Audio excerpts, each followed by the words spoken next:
জুলাই সনদ বাস্তবায়ন করবেন। তো জুলাই সনদ বাস্তবায়নের প্রক্রিয়ার জন্যই তো ঐকমত্য কমিশন সমস্ত এক্সপার্টদের অপিনিয়ন নিয়েই গণভোট দেওয়া হয়েছে। গণভোট তো ছিল জুলাই সনদ বাস্তবায়নের প্রক্রিয়ার একটা অংশ। তা আপনি রক্তের আকরে লেখা জুলাই সনদের প্রতিটি অক্ষর বাস্তবায়ন করবেন আর তার প্রক্রিয়া হিসেবে গণভোটকে আপনি কাউন্ট করবেন না, এটা মানে ওই তাদেরই একজন এমপি বলেছেন ডালমে কুচ কালা হয়। সম্ভবত অন্য কোনো জায়গায় ওনারা চুক্তিতে আটক হয়ে এরকম দেশের জনগণের সাথে প্রতারণা করছেন। জনগণ ঐক্যবদ্ধ, জনগণ গণভোটের রায় বাস্তবায়ন করতে চায়।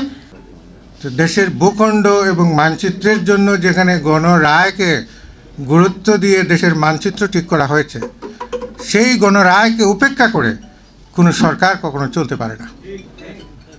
এখন সালাউদ্দিন সাহেবের তর্জনী গর্জনী আর আইনমন্ত্রী সাহেবের অবস্থা দেখে মনে হচ্ছে যে এই সংবিধানে গণভোটের কিছুই নাই, কিন্তু ওনারা একটা চাতুর্যের মতো করে সংবিধানের যে অংশটা ওনাদেরকে সমর্থন করে এই কথাটা বলেন, বাকি অংশটা ওনারা কখনোই আলোচনায় আনছেন না।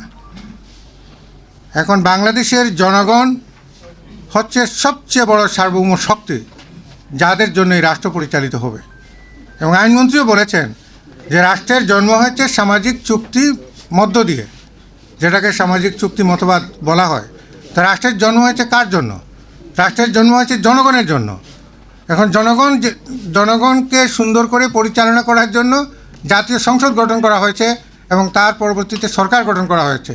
এখন জন আকাঙ্ক্ষার 70% কাস্টিং ভোটের মানুষের আকাঙ্ক্ষাকে উপেক্ষা করে যারা সংসদকে সার্বভৌম বলে, তারা আসলে জনমতকে উপেক্ষাই কেবল করে না, জনমতের সাথে তারা প্রতারণা করছে।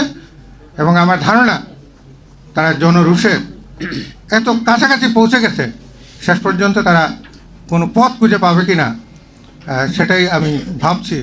এবং এটা তাদের জন্য অনেক দুর্ভাগ্য হবে, যা 70 বছরের চেয়েও আরও করুণ পরিণতির দিকে তারা যাবে বলে আমার কাছে মনে হচ্ছে।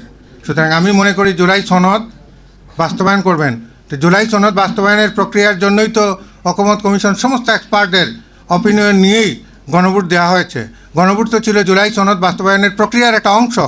তা আপনি রক্তের আকরে লেখা জুলাই সনদের প্রতিটি অক্ষর বাস্তবায়ন করবেন আর তার প্রক্রিয়া হিসেবে গণভোটকে আপনি কাউন্ট করবেন না, এটা মানে ওই তাদেরই একজন এমপি বলেছেন ডালমে কুচ কালা হয়। সম্ভবত অন্য কোনো জায়গায় ওনারা চুক্তিতে আটক হয়ে এরকম দেশের জনগণের সাথে প্রতারণা করছেন। জনগণ ঐক্যবদ্ধ, জনগণ গণভোটের রায় বাস্তবায়ন করতে চায়।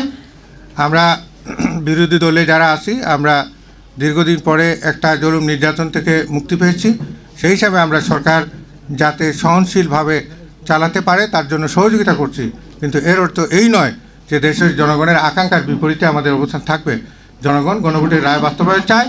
সরকার যদি এখান থেকে আর এক পাও সামনের দিকে অগ্রসর হয়, তাহলে তাদের বিরুদ্ধে যে জনবিক্ষোভ তৈরি হবে তার রোশানলে পড়েই তাদের মানে ম্যাচিউরড হওয়ার আর কি, অর্থাৎ স্বাভাবিকভাবে দুধ খাওয়ার বয়সেই তাদের বোধহয় বিদায় নেওয়া লাগবে।